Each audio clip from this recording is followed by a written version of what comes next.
Welcome to Faith and Politics, a show dedicated to discussing issues surrounding the intersection of church, state, and politics, and the examination of whether you're allowing your faith to shape your politics or are your politics starting to shape your faith. In other words, what do you do when God and government come face to face? Let me introduce you to our panelists today. First, we have Ms. Carmela Monk Crawford, who is the editor of Message Magazine. We have Ms. Alyssa Reed, who is the Washington liaison for the North American division of the Seventh-day Adventist Church. We have Ms. Bettina Krause, who's the editor of Liberty Magazine. And we also have with us Ms. Jennifer Woods, who is the general counsel and director of public affairs and religious liberty for the Lake Union Conference of the Seventh-day Adventist Church. Ladies, it's great having you here with us and looking forward to our conversations today. You know, there's an interesting thing that we're starting to see in our society. We're starting to see a conversation regarding the expansion of what we may call religion or even religious activities or religious organizations. I was interested to see what was going on in South Carolina, where the governor there decided to create an expansion of what we would call the definition of either religious activities or persons that would be including corporate activities and religious organizations, and allowing those entities to now benefit in ways that other religious organizations would. You know, one of the concerns that we look at usually when we go out and we're fighting for this particular issue of religious freedom is instances where we are not overstepping our boundaries, where we are not looking like we're in a means of entitlement. And trying to keep that group as small as possible, I thought, would have been the better way to go. You know, Bettina, when I take a look at this as what's going on in South Carolina, does it provide any concern regarding these expansions where you have to go in and change state constitutions? It seems like a lot is going on here just in order to create a larger definition of what may be a religious organization. Yeah, Orland, this is a fascinating piece of legislation. It has so many different layers to it. On the very top of the layers is the fact that it purports to be a bill that just protects places of worship from government overreach. And so it would prevent churches from being closed down and houses of worship during a state of emergency, such as the one we just saw with the pandemic. But that's just a surface layer. There are other things going on beneath the surface, you know, and there's different opinions on what this legislation is actually doing.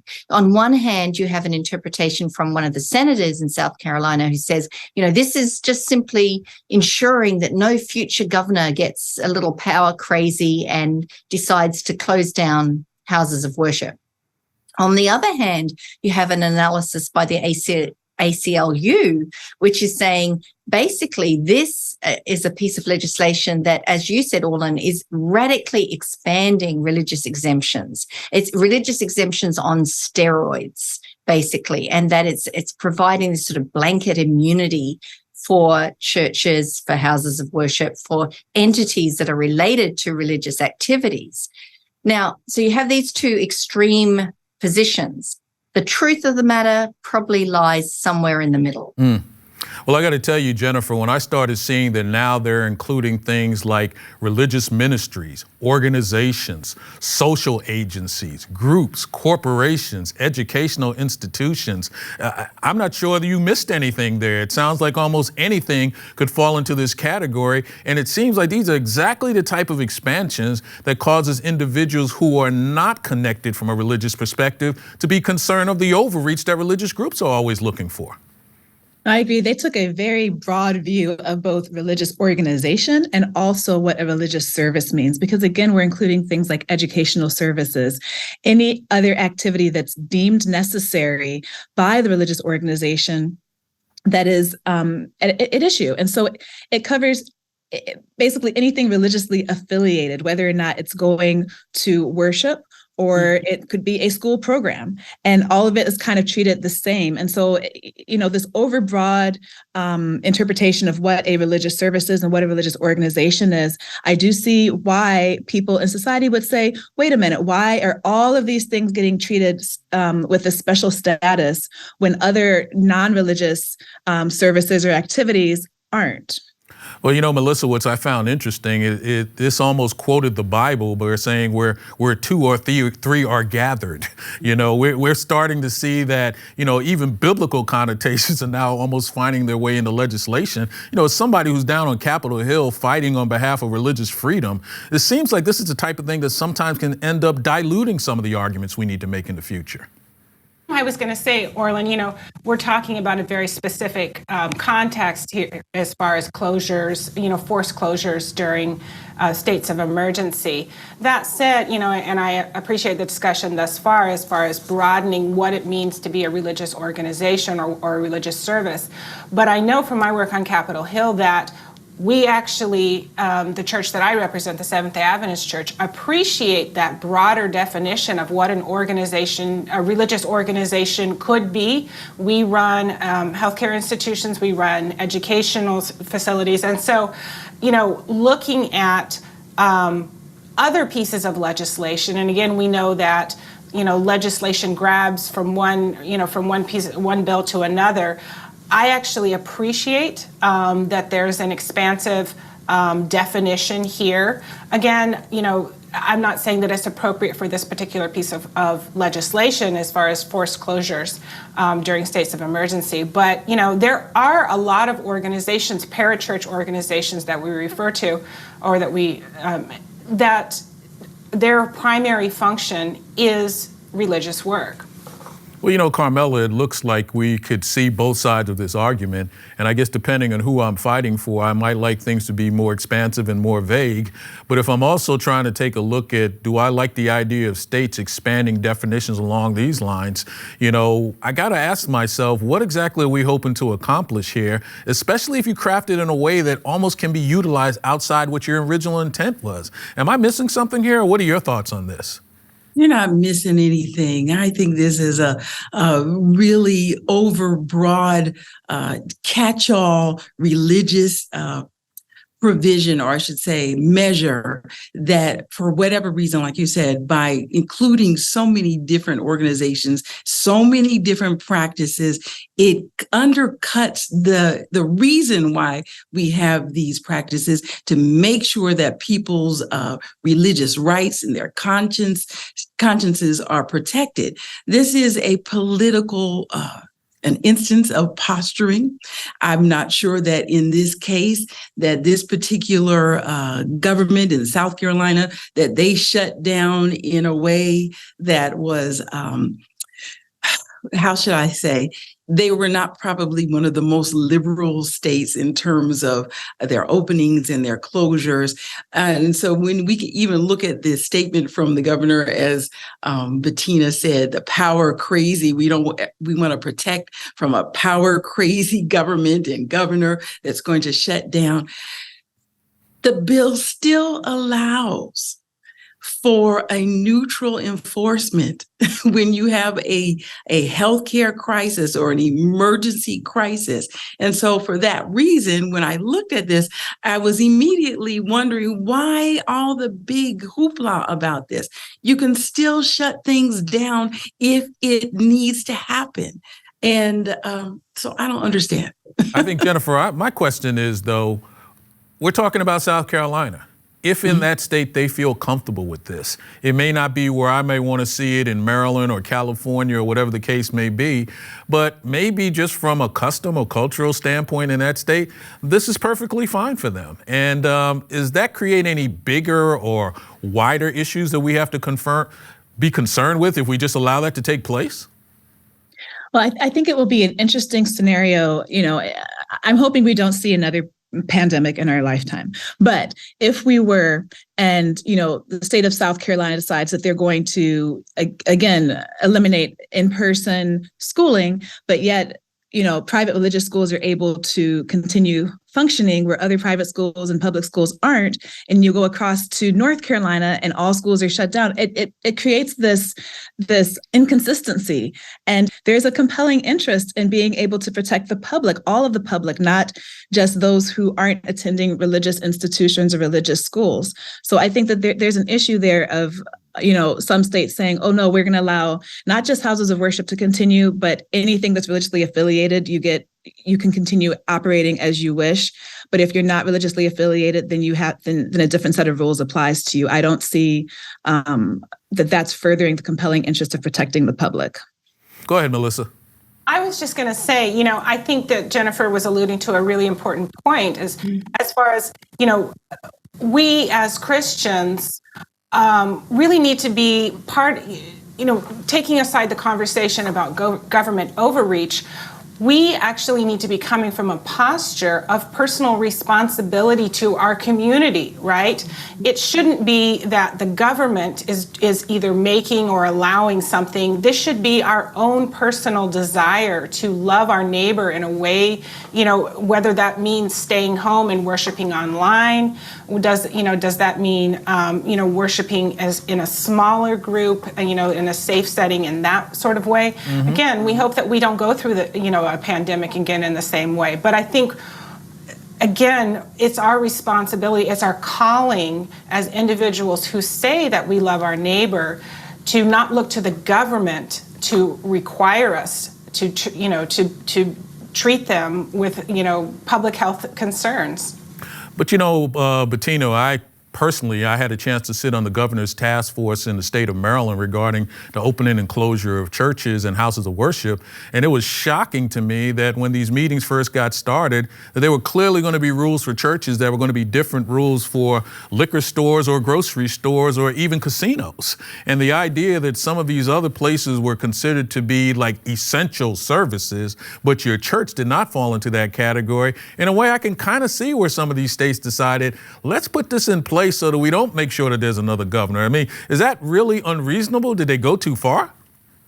Orlin, you are exactly right, because yes, in some instances, in some places, and at some points of time during the pandemic, there were clear instances where houses of worship were treated in a less favorable way than, say, the local liquor store. I mean, that is a situation where we need to recognize that was a reality. And as people who value religious freedom, we need to say what was going on there. Mm-hmm. However, the Supreme Court has already weighed in on this issue, and it said that yes, a state can limit worship services in light of a public health emergency, but those restrictions may not be more severe than those imposed on comparable secular gatherings. So there are safeguards already in place. And, as Carmela pointed out, this whole passage of the legislation and the hoopla that went around that, it has the smell and the look of political posturing and of a narrative that is intended to feed into the so-called culture wars. And so I think, we have to see this piece of legislation at least a little bit in that light. Well, I'm going to have to let that be the last word, Bettina, but when I think about the points that you're making, the culture wars seem to be a part of the political wars, which seem to be part of the faith wars. And how we end up separating all three of those is probably going to be the mystery that we're going to be looking to find an answer to for a very long time. There's a case that I thought would be very interesting for us to discuss. It's called the Sisters of Life versus Bassett. It turns out that the Sisters of Life are a Catholic religious community who devote themselves to the love of God by professing vows of poverty, chastity, and obedience. And the sisters also take a vow to protect the sacredness of human life, which they live out by providing compassionate and free help to pregnant women who are in need. But recently, the state of New York passed a law that targets pregnancy centers for intrusive disclosure requirements, demanding that they provide the government with sensitive information about their supporters, their training, and even about individual women who seek their help. The Sisters of Life wrote to the Commissioner of Health asking for assurances that the government will not use that law to interfere with what their ministry has been or force them to hand over the internal documents. It looks like this is a fight that's taking place regarding a group that's trying to do the right thing, but they're also trying to figure out how do we end up protecting ourselves from government intrusion when all we're trying to do is to, quote unquote, continue to operate within the vows of our religion. Bettina, when you see something like this and we start looking at the conversation and we start looking at what this religious entity is trying to do, are they acting in a way that seems to make sense? Are they asking for more protections than are required? Or is the government got a requirement to treat them a certain way based on the services that they perform? I think, Orland, that for me, the fundamental issue at the heart of this case is the idea of religious autonomy, the ability of religious institutions and entities to organize themselves according to their own deeply held beliefs. If that basic right isn't protected, then religious freedom is in grave peril. So, this whole debate and conversation that we're having as a nation around the issue of abortion and access to abortion, it's so inflamed and it is so visceral for so many people. Yeah. And you saw that in the comments made by the governor of New York when she signed this piece of legislation, and she talked about those who held pro-life views as Neanderthals. I mean, that's the level of the discourse that we're facing. And so, we have to tread carefully in this conversation. But for me, at the heart of this lies the principle of protecting the right of religious institutions to organize themselves according to their own deeply held convictions. Melissa, do you agree with that thought? Because I think this was an important distinction, that we have a group that actually is trying to maintain their autonomy from a religious perspective and providing services that probably there are other organizations that may not even be doing it as well. Right. No, I agree completely with Bettina. And the Supreme Court has already made very clear in their ruling in Our Lady of Guadalupe that the Constitution protects religious institutions from secular influence on matters of internal government, which this absolutely is. We just talked about, politicalization in legislation in an earlier segment. And I think, unfortunately, given the comments that Bettina mentioned that the governor made during the legislation press conference, that's what we're seeing. This came out just, right after the Dobbs opinion leaked. And again, we talk a lot about really wanting to be judicious and balanced and thoughtful in legislation, and I don't think that we are hitting the nail on the head with this. Carmela, what do you think New York is trying to get here? I mean, what are they targeting? Is there something that has some greater good that maybe we're missing here? Or is it really more of a concern of we don't want to see certain religious organizations, quote unquote, move forward in ways in which we don't have our hands in it to some degree? Unfortunately, I think the latter that you just said. What seemed to be such an innocuous and community-serving organization, such as the Sisters of Life, as you're looking at this, you're looking at the services that they provide, the resources and the spiritual support at people who are, in certain areas of their pregnancy. You would think that they would be away from the sort of this targeted inquiry. And the state is asking for so much information. It does look as though that they, in some roundabout way, will prevent an organization such as Sisters from offering any kind of pregnancy support. Because one, they're a religious organization, and many people would have that expectation. I go to the Sisters, I go to this church, I'm talking to them about my personal needs. I'm thinking that those conversations are remaining private. I'm thinking that I have the assurance that I will get the kind of guidance that I need that will help me make the decisions that I need. But, there's some fear that, so now this center has to turn over who these women are, what is their demographic, what is their legal status, what are the offerings that are being had, what are the recommendations. So all of these things really put this cloud around the ministry that these women are offering. So I don't know what the ultimate aims are Orlin, to your question, but I know that what is happening here could make it much more harder for these women to conduct the ministry that they're used to conducting. But Jennifer, doesn't a government or a state government that's responsible for, health initiatives and the protection of health in a community have a right to sometimes look at circumstances, to ask questions, to find out how better to ensure that their community is being protected? On one hand, you have people who always come out, and in some instances, they're doing great work, but to not have any type of oversight, and you're supposed to be, quote unquote, maybe the chief health officer in a jurisdiction, seems like you could be derelict in your duties. Yeah, I think I'm going to be the outlier in this group. And while I agree that, in this, looking at what I know about this legislation, it seems like there is some overreach. I do think that the interest of the government in this case is to ensure that vulnerable women are being protected. Not all of these crisis pregnancy centers are doing this, the good work that the Sisters of Life are doing. And there've been documentation of some of these centers targeting vulnerable women who are pregnant and giving them misinformation. And, they're being set up next to other entities where women may have been trying to go, such as an abortion clinic. They're telling them information that's not accurate. They're holding themselves out, whether by wearing white coats or whatnot, as healthcare providers, when in many instances they're not. And I think that the government does have an interest in protecting these vulnerable women and making sure that the information that's being provided is accurate and that they're not misleading women in these situations. So, Bettina, we're right back to the conversation of balance again.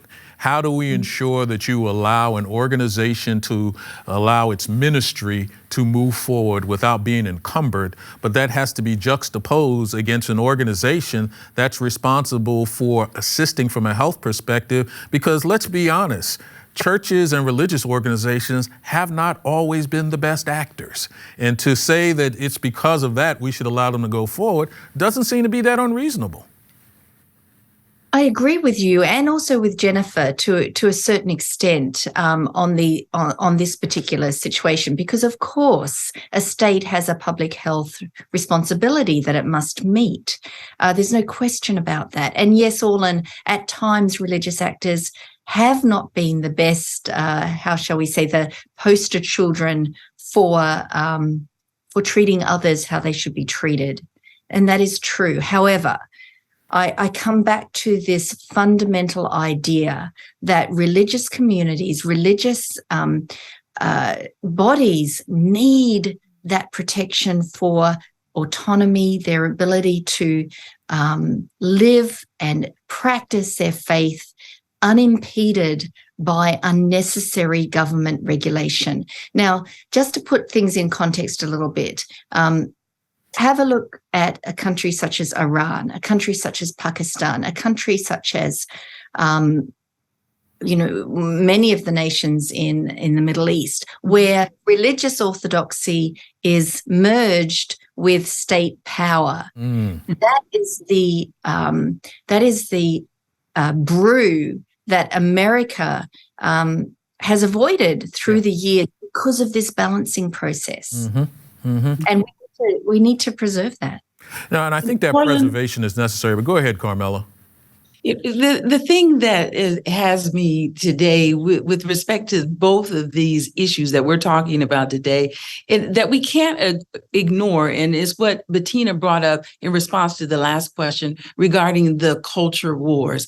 I think the balance is so important for us all to recognize. Yes, the state has the right to make sure that it can ensure the health and safety of all within its jurisdiction. And we have the right to practice our religious, our practices according to our conscience. I fear, and that's why I have a problem with what's happening in New York right now. Whenever you're inserting words such as Neanderthals, whenever you're inserting the words on the other case, such as power crazy, the rhetoric puts us in a place where we cannot be reasonable and balanced.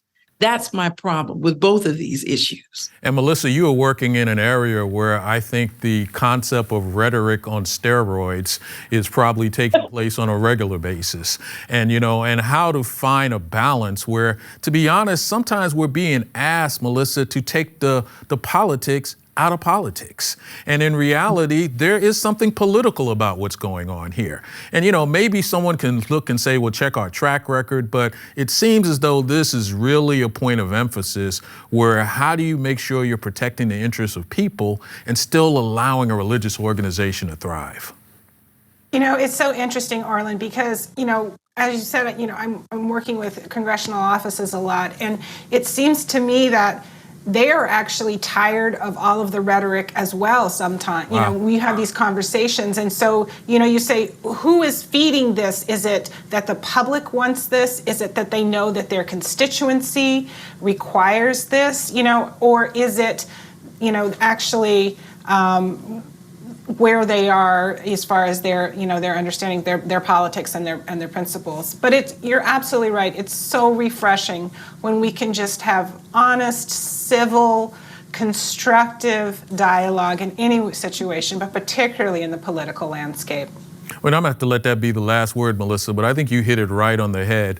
We want to find the right balance. We want to protect people, but we also don't want to stifle what's going on when it's good work that's being done by religious organizations. But somewhere in the middle is probably where we need to end up. Melissa, tell me something I don't know. Okay, Orlin. Well, many people know that Charleston, South Carolina, that we talked about South Carolina earlier in our segment, is known as the Holy City, primarily because of all the different religious entities that are there in the historic district. But also it's known as the Holy City because it was distinct in the New World in that it was written into its city charter that the principle of open religious freedom for all people of all religious backgrounds was included in that charter. And we can thank John Locke for that. Wow, Jennifer, tell me something I don't know. Sure. So did you know that according to the Journal of the American Heart Association, African-American adults who participate in religious activities or hold deep spiritual beliefs are more likely to have indicators of good heart health? Wow. Carmela, tell me something I don't know. I think that we all need to know where we would stand when it comes to providing services for people that may not agree with us. The United States Supreme Court is once again considering that particular issue. Do you have to offer services for someone that you may not agree with when you're in business? Bettina, tell me something I don't know. Well, I want to take a trip down memory lane to a time when religious liberty was a unifying public policy issue. Back in 1991, when the Religious Freedom Restoration Act passed, did you know that it passed unanimously in the House and 97-3 in the Senate? Wow. Those were good times. Did not know that. Ladies, want to thank you for being with us today and great conversation. Looking forward to doing it again. Thanks again for you being with us. Hope you enjoyed our conversation. Just remember, if it's about God and government, it's faith in politics. See you next time.